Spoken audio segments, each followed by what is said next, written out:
এবার মহানগরী কলকাতার কপালে জুটল সবচেয়ে ধীর এবং জনবহুল শহরের তকমা। হ্যাঁ, আমাদের সিটি অফ জয় ট্রাফিক জ্যামে দেশের শীর্ষে আর বিশ্বে তালিকায় দ্বিতীয় স্থানে রয়েছে। যানজটের নিরিখে বেঙ্গালুরু, পুনে, হায়দ্রাবাদ, চেন্নাইকে পিছনে ফেলেছে কলকাতা, এমনটাই জানাচ্ছে ডাচ টেকনোলজি ফার্ম টমটমের ট্রাফিক ইন্ডেক্স।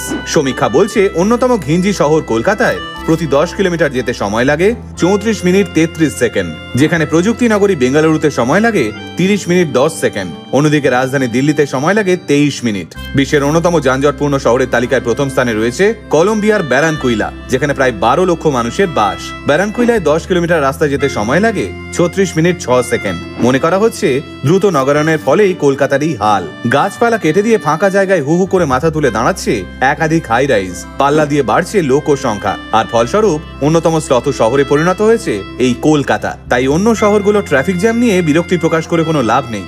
আমার আপনার কলকাতা এ বিষয়ে কিছু কম যায় না।